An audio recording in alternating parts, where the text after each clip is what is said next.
नमस्कार, आप देख रहे हैं सी न्यूज भारत। मैं हूं आपके साथ ज्योति श्रीवास्तव। वक्त हो चुका है न्यूज बुलेटिन का, जिसमें बात होगी औरैया की, जहां यूपी के औरैया में यातायात नियमों की धज्जियां उड़ाना बाइक सवार को पड़ा भारी। साथ ही बात होगी जांजगीर की, जहां नशे में वाहन चलाना बना जानलेवा, कटघरी में युवक की मौत। ऐसी तमाम खबरों पर विस्तार से करेंगे चर्चा। यूपी के औरैया में यातायात नियमों की धज्जियां उड़ाना बाइक सवार को पड़ा भारी। नियमों की धज्जियां उड़ाने वाली बाइक का यातायात पुलिस ने 7,000 का चालान काटा। नियमों को ताक पर रखकर बाइक पर बिना हेलमेट, मॉडिफाइड साइलेंसर व 4 युवकों के एक साथ बैठकर चलने पर पुलिस की बड़ी कार्यवाही सामने आई है। औरैया सदर कोतवाली क्षेत्र के खानपुर चौराहे के पास फर्राटा भर रही थी ये बाइक। औरैया से सी न्यूज संवाददाता राजेश मिश्रा की रिपोर्ट। उत्तर प्रदेश के गोंडा जनपद के तरबगंज सामुदायिक स्वास्थ्य केंद्र में मीडिया के औचक निरीक्षण के दौरान सुबह 11:15 बजे तक ओपीडी और पंजीकरण काउंटर बंद मिले, जिससे इलाज के लिए मरीज और तीमारदार परेशान नजर आए। मामले की जानकारी मिलने पर स्वास्थ्य अधीक्षक ने इसे गंभीर लापरवाही मानते हुए सभी डॉक्टरों व कर्मचारियों को समय पर ड्यूटी सुनिश्चित करने के निर्देश दिए और चेतावनी दी कि मरीजों से दुर्व्यवहार या किसी भी अनियमितता पर कड़ी कार्यवाही की जाएगी। वहीं अब सवाल ये है कि क्या स्वास्थ्य केंद्र की व्यवस्था वास्तव में सुधरेगी। गोंडा से सी न्यूज संवाददाता शिवराम पांडे की रिपोर्ट।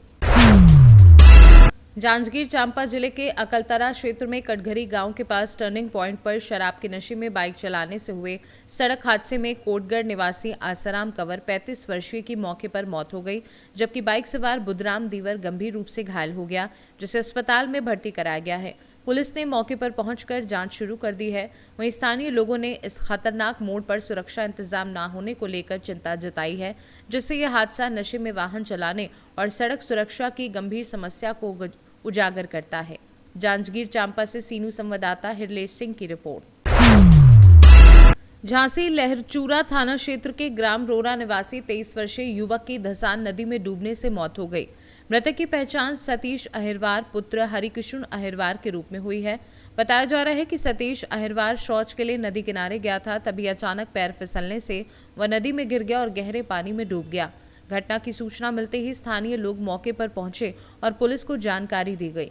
पुलिस ने शव को नदी से बाहर निकलवाकर कब्जे में लिया है और पंचनामा भरकर पोस्टमार्टम के लिए भेज दिया है। घटना के बाद परिजनों में कोहराम मचा हुआ है। क्या नाम है आपका? हरिकृष्ण। कहाँ के निवासी हैं? रोड़ा भी। क्या घटना घट गई है?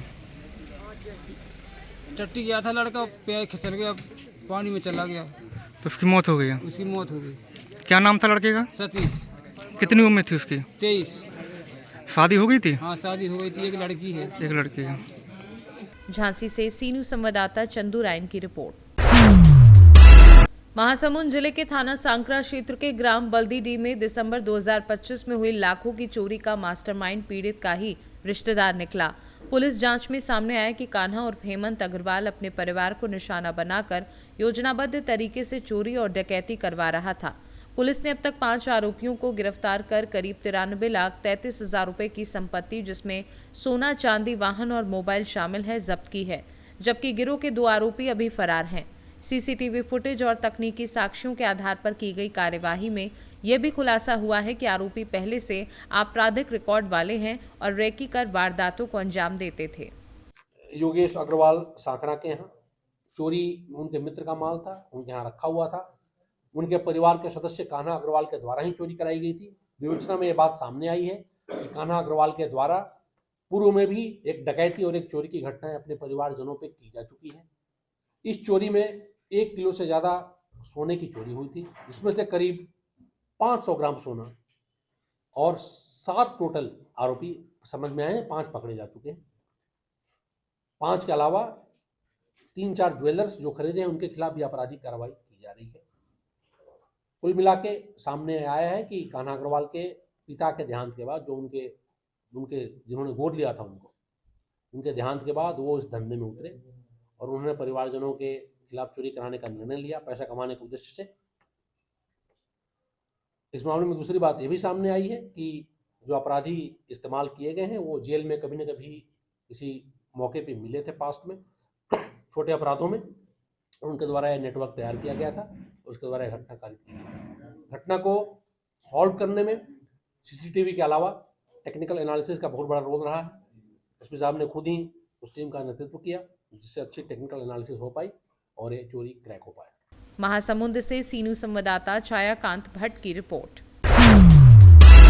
नासिक के अमृतधाम चौफुली में 2 टू-व्हीलर की आमने सामने टक्कर से भीषण हादसा हुआ जिसमें कई लोग गंभीर रूप से घायल होकर लोकमान्य अस्पताल में भर्ती किए गए। लगातार हो रहे हादसों के चलते अमृतधाम चौफुली को लोग मौत का जाल बता रहे हैं और प्रभावी सिग्नल सिस्टम व ट्रैफिक नियंत्रण के अभाव को लेकर प्रशासन पर गुस्सा जता रहे हैं।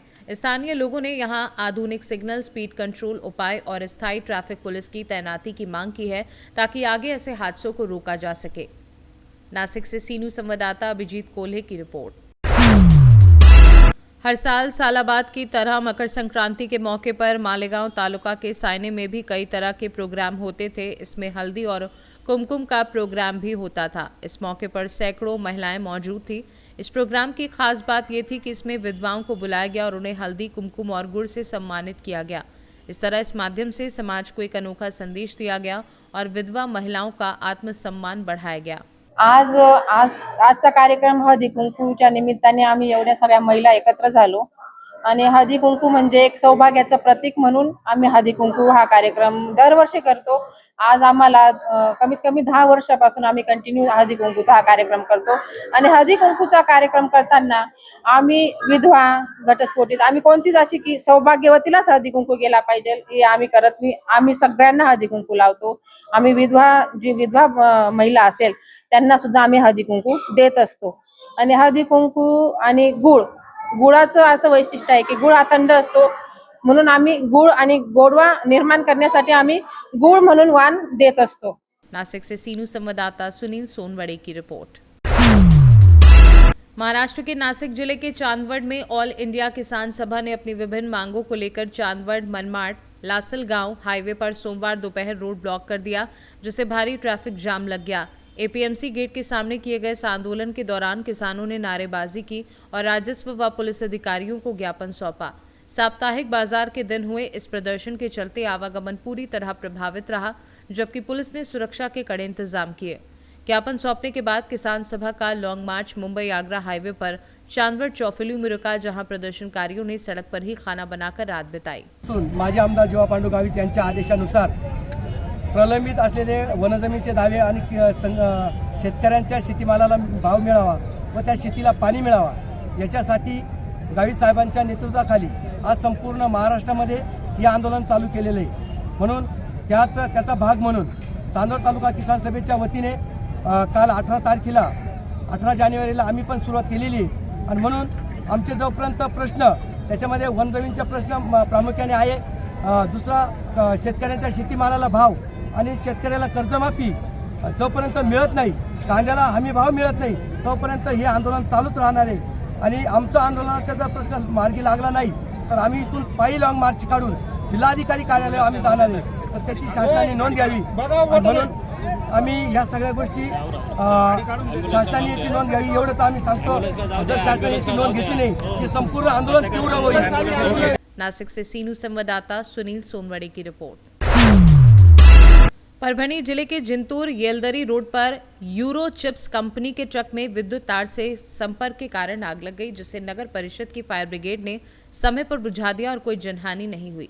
हालांकि इस दुर्घटनावश लगी आग के बाद फायर ब्रिगेड विभाग द्वारा 4000 रुपये वसूलने की रसीद सामने आने से नियमों पर सवाल खड़े हो गए हैं क्योंकि ऐसे मामलों में सेवा निःशुल्क होने को लेकर चर्चा है। अब नागरिक प्रशासन से इस वसूली पर स्पष्टीकरण और मामले की जांच की मांग कर रहे हैं। परभणी से सीनू संवाददाता रामकिशन ठोंबरे की रिपोर्ट। चानो थाना क्षेत्र के पंडरी गांव में बीती रात करीब 3 बजे NH-39 किनारे खड़े एक टाटा ट्रक में अज्ञात लोगों ने आग लगा दी।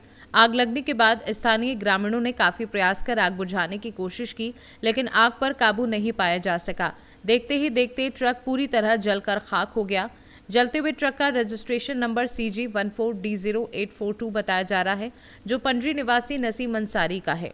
घटना की सूचना मिलते ही चान्हो पुलिस मौके पर पहुंची और मामले की जांच शुरू कर दी है। पुलिस आगजनी के कारणों और आरोपियों की पहचान में जुटी है। रांची से सीनू संवाददाता इमरोज खान की रिपोर्ट। न्यूज बुलेटिन में फिलहाल के लिए इतना ही। बने रहिए सी न्यूज भारत के साथ। हर खबर आपके साथ, आपके हाथ।